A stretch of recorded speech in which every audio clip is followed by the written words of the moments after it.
Hey guys, it's Akin, the Fiddle Leaf Fig Girl, and today I'm going to give you the 7 habits of highly effective Fiddle Leaf Fig owners.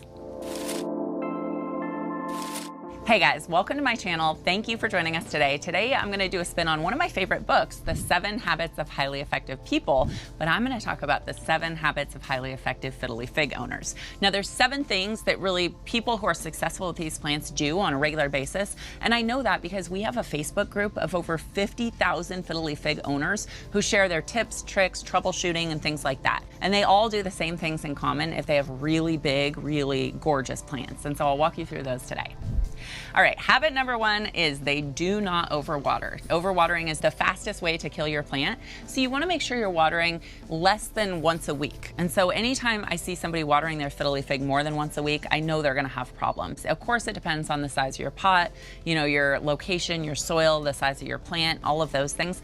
I have a whole video on how to create the perfect watering routine for your Fiddle Leaf Fig and all the factors that go into it, but really once a week or less, and do not overwater your plant. Tip 2 is provide proper drainage. These plants cannot grow without drainage. People try it, people want to put them in decorative pots and they want to, not have a second pot to catch the overflow water.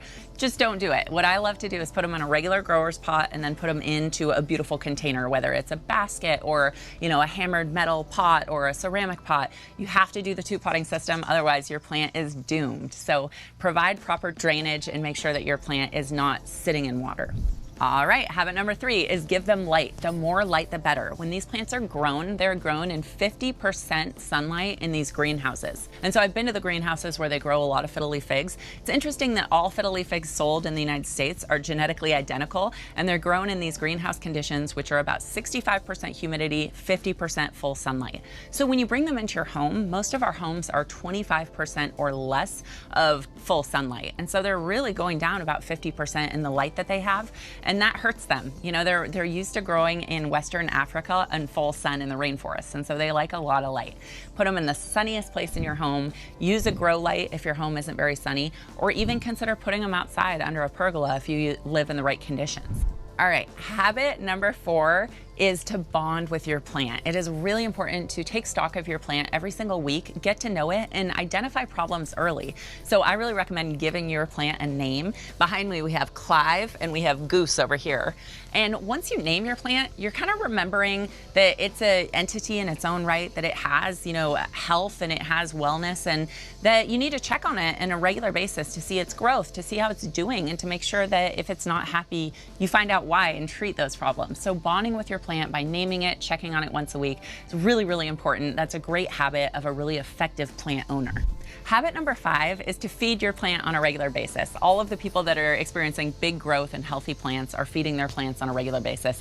It doesn't really matter what fertilizer you use. Used a balanced liquid fertilizer is great. We make Fiddle Leaf Fig plant food, which is the perfect 3:1:2 NPK ratio for a Fiddle Leaf Fig to support a really strong root system, dark green glossy leaves, and big growth. But you could use any fertilizer. I really recommend using a liquid one because it reduces the risk of burning your plant, and to fertilize every time you water so they get that slow and steady nutrition instead of big peaks and valleys. So fertilizing your plant is key if you want it to grow bigger. And I actually fertilize year round. There's some controversy about this, that houseplants are dormant in the winter and so you shouldn't fertilize them. It's not true. Houseplants don't have a dormancy unless you leave them outside.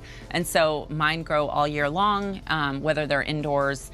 As long as you fertilize and as long as they have access to light, they're going to keep growing if the temperature inside your home is about the same, which it is in most homes. All right, habit number 6 is to act quickly if you see a problem. So I have seen people sharing their stories of their plants that die within days or weeks from root rot. And this is so sad. It happened to my mom. She left her Fiddle Leaf Fig out in the rain because she thought it wanted a shower. What happened was the whole pot filled up with water. And people don't realize that the roots of a plant actually have to breathe. They actually take in oxygen. It's a process called transpiration where they suck in oxygen, they release water out of their leaves. And so by putting her plant outside where it filled up completely with water, it was only a couple of hours and the entire plant was dead. just because it was, occluded by water and the roots just drowned. And so this happens all the time if people overwater their plants sitting in water. They can get fungal and bacterial root rot. So if you see something that's going wrong with your plant, do not wait. Act in a hurry. If you see brown edges, if you see brown spots, if you see dropping leaves, you're going to want to pay attention, figure out what's wrong with your plant, and act quickly to save it.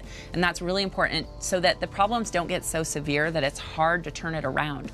The earlier you act, the easier it is to correct the problem.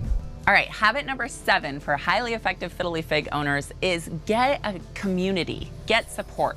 And so what I mean by that is joining other like-minded people so that you learn from their experiences. We have a Fiddle Leaf Fig Facebook group that I invite you to join. We have over 50,000 members, and every day people are posting problems, they're asking questions, and there are tons of experts giving advice. And so there's a lot of weird things that can happen with our plants, whether it's, ruffling of the leaves due to low humidity or little red spots on new growth due to edema.